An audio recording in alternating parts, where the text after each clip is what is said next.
Hey sister cousins, welcome to my channel. I'm Lady C and I'm here to see if the juice is worth the squeeze.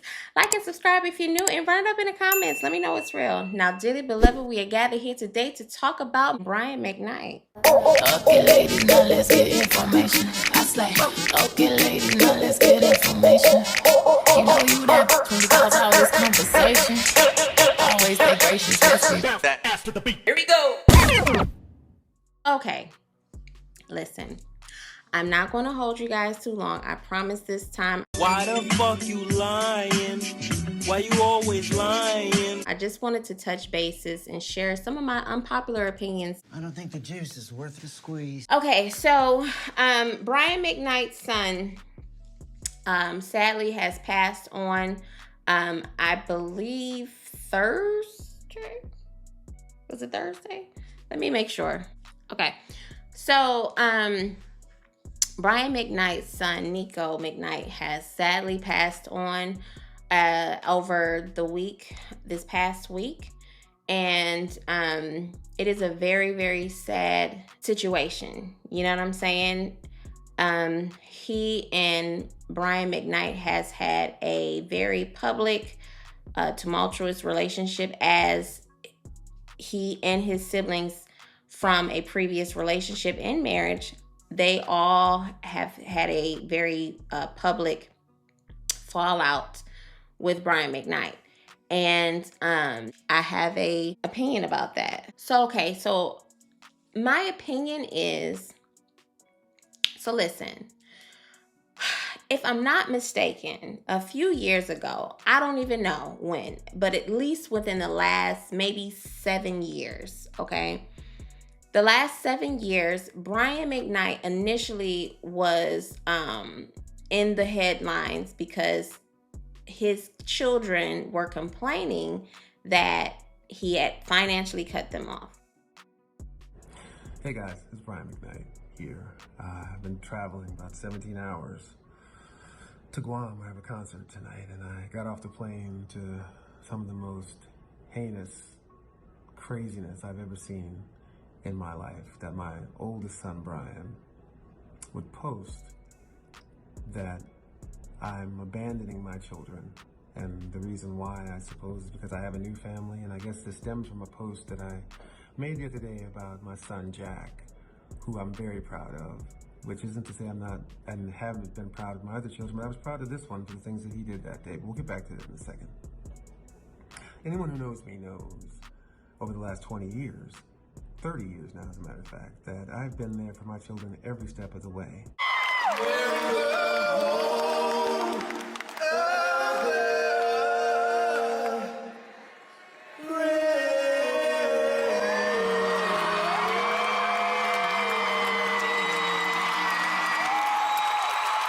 Until recently, and let's be clear, my two sons are 30 and 27.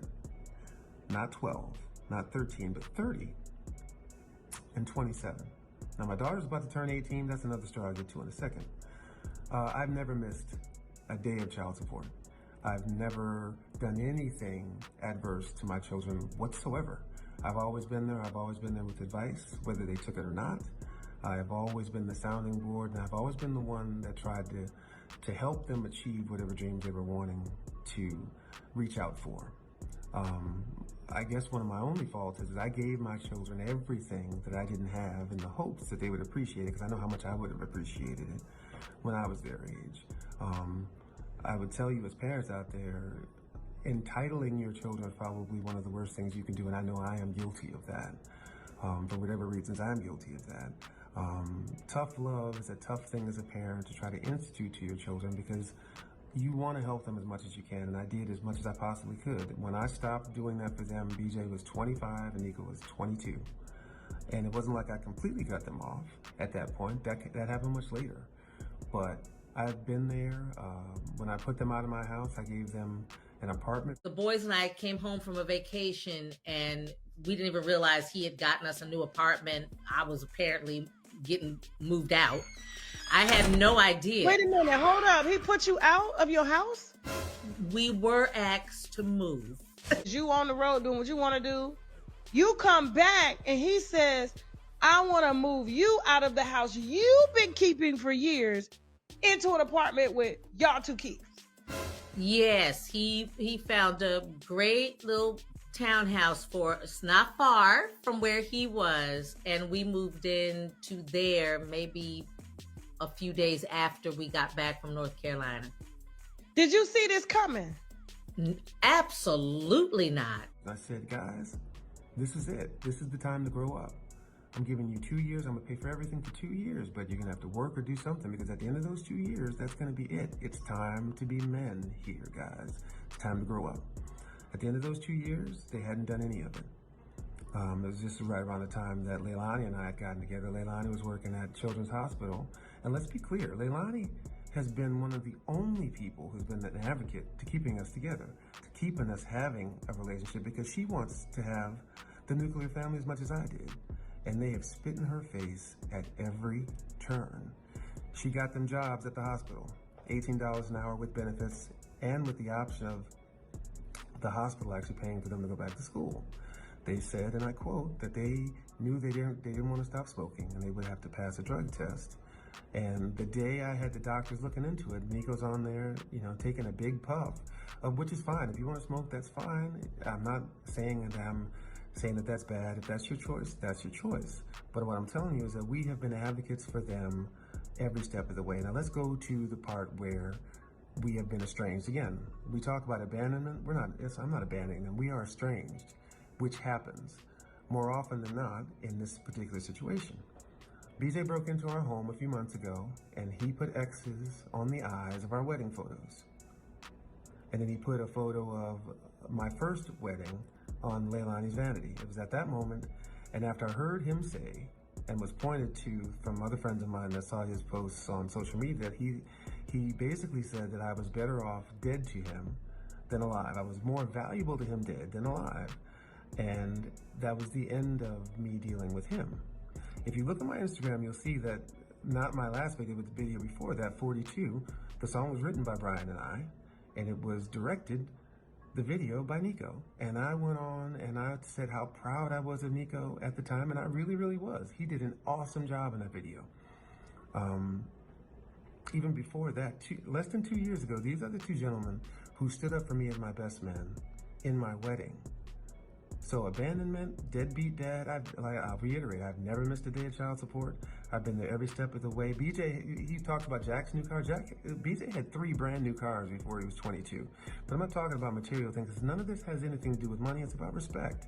Respect goes both ways. And even in family, there's a line that shouldn't and should not ever be crossed.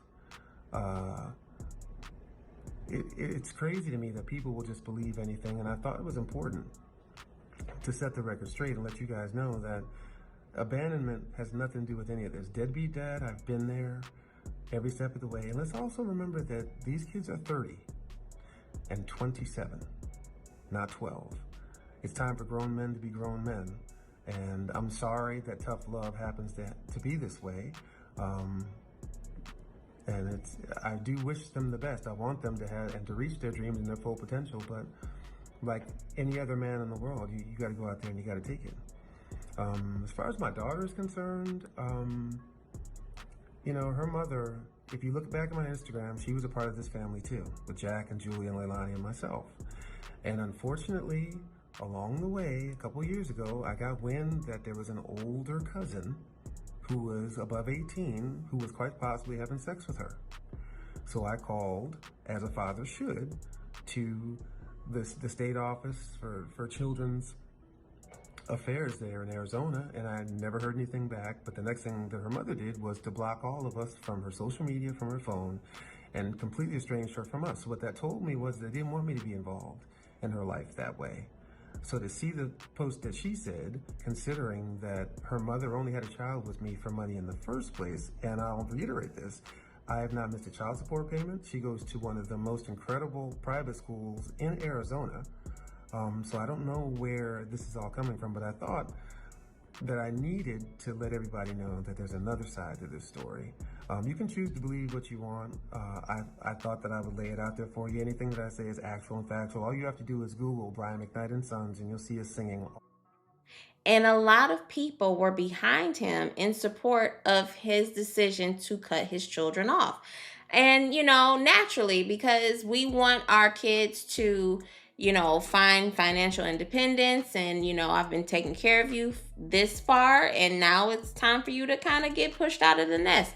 Everybody supported it. However, in the last maybe 3-4 years, Brian McKnight has said some very nasty things pertaining to his children. Everybody was corny to me. Everybody was weird to me. It just smelled like bad breath. Really? You gonna let that slide?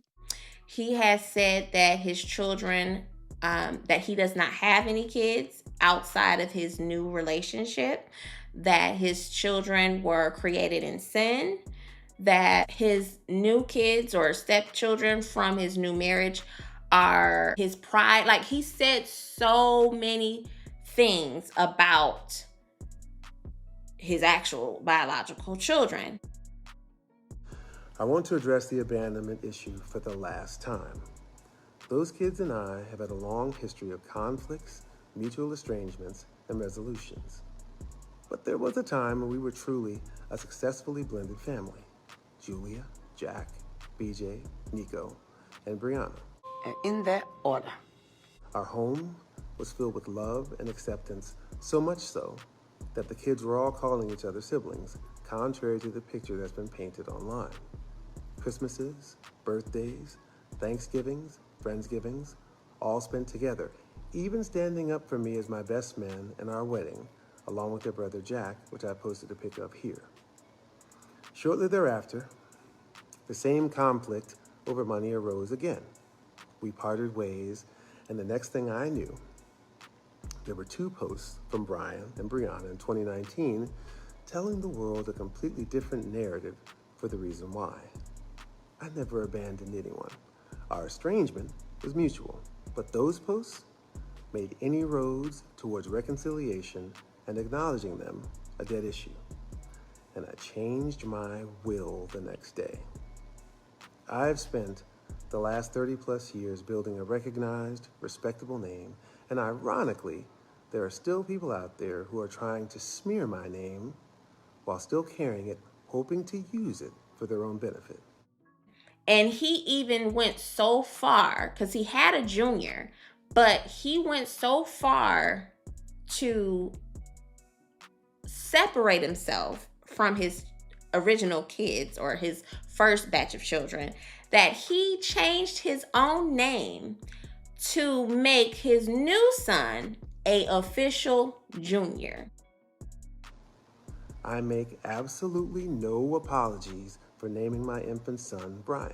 I want him and the world to know that he is the one who is my true legacy. So I'll be over here, continuing to love and protect my wife and our children as we continue to love our life. The venom that Brian McKnight has spewed over the past few years online. Listen, we didn't ask to be a part of this group chat, but since we're here, we have been dragging Brian for filth. Get up. And then when we found out that he had cancer, that Nico had cancer, we really ripped into him. On this journey to 1,000 subscribers, I just want to say this episode is sponsored by you. Thank you so much for your support and helping me along this journey.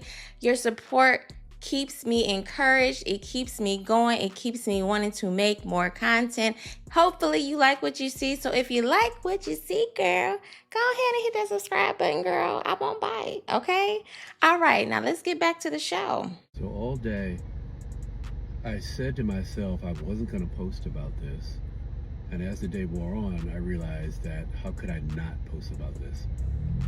This morning, I found out that my nephew, Niko McKnight, passed away. He'd been bravely battling cancer for the last 2 years or so.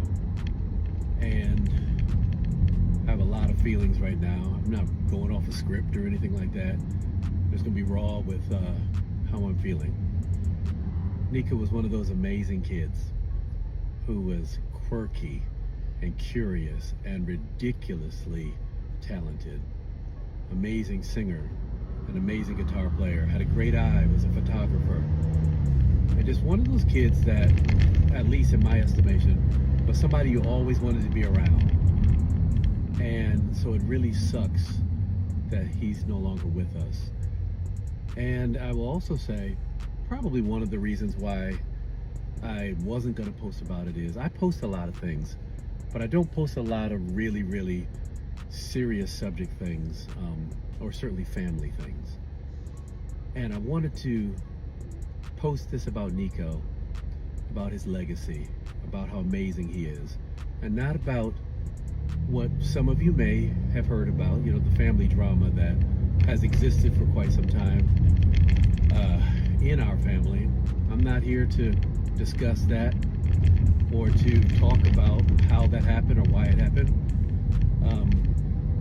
This is not the time or the place, but what I will say is, in any situation, there's always at least three sides to a story. There's my side, your side, and the truth. And the truth a lot of times is somewhere in between. So here's the thing. I don't know exactly what was going on there. I know what I've seen. I know what I've heard from all parties involved. And I try not to judge. I just try to be as loving to each person as I can be, because apparently there's so much hurt going on, or was so much hurt going on, that a lot of things didn't get resolved. And again, I want to go back to Niko. I know that kid had a lot inside, a lot eating at him for a long, long, long time.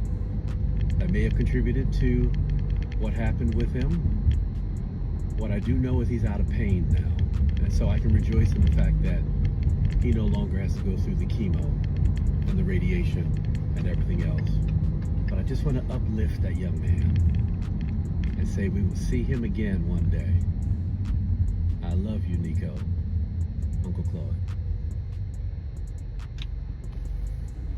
I'm so sorry to his mom, his siblings, and you know, the people that really cared about him. My heart just hurts.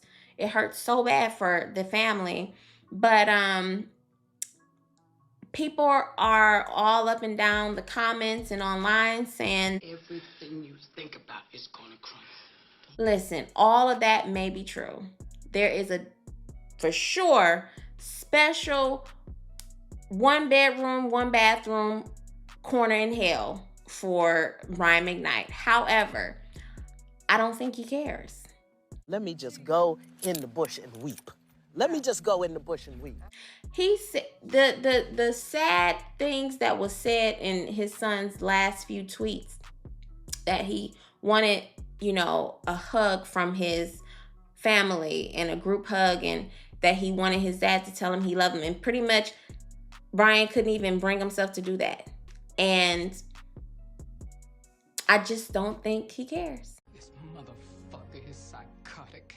I bet you there's serial killers less anal. Think about it. If you spent the last few years trying to literally erase your first batch of kids from your genetic history, why do you think he would care now that one of them is gone?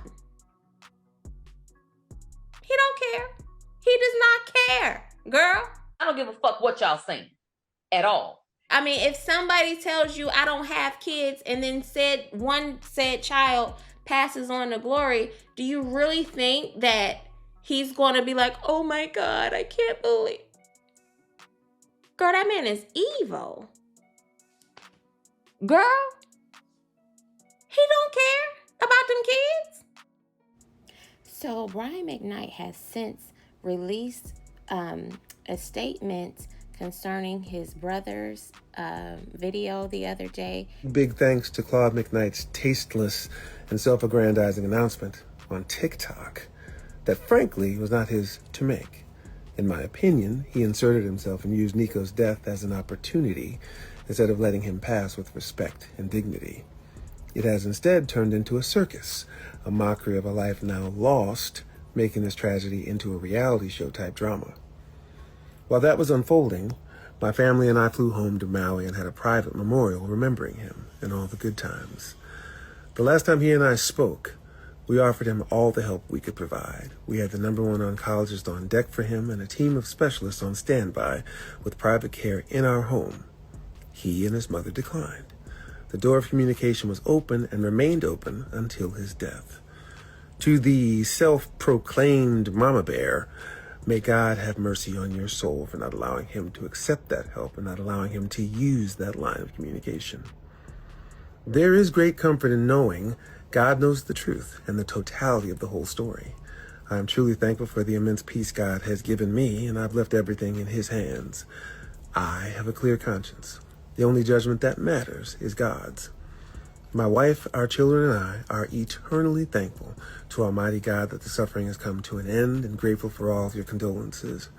Thanks to those of you who have known the truth from the beginning and haven't let untruths, half-truths, or slander prejudice your opinion. I just want to say, I still stand on exactly what I said in my video. My video was recorded, I believe, on Saturday, this past Saturday. I think it was like May 31st. But he does not care. To this day, he still doesn't care. He is not really concerned with the passing of his son. He's more focused on the fact that his image is now being questioned yet again. Like, when I tell you that mofo is a goddamn narcissist, and I don't even like throwing that term out, but here we go, okay? Girl, he is a fucking narcissist, all right? But I just wanted to say that really quick. I'm going to let you guys finish this video. Thank you so much for your support and everything. Here we go. Let me tell you something. Because there's still going to be a small, stupid group of people that are going to go by the droves to support that man. Because his music is just so good. That's mine. I'm gonna stick beside him. That is the part that pisses me off, okay? That's the one. That's the one that irritates me the most. That there's still a stupid group that'll still buy tickets to go see him. That will still support his music. And I get it. Like, you know, what's in the past is in the past. He done put out the hits. You know, he wrote a lot of, I'm not gonna say wrote, but he is a part of a lot of our upbringing. Some of the songs that was sung, it's a part of our history, right? But I don't think that I could give any of my energy or even a listening ear to anything that man has ever put his vocals on. Not on my watch. But, you know, girl, let me know how you feel in the comments. Oh, Lord have mercy. How do you feel about Brian McKnight? Listen, okay? I still love y'all. I hope you guys love me too. It's a little different, my opinion, and I'm sorry, girl, okay? I'm sorry. All right, girl. Well, like and subscribe, hit the notification bell if you are really about that life, girl. And be nice in these comments, okay? Okay, girl. All right, well, thank you so much for staying with me to the end, and I will talk to you guys later. Bye.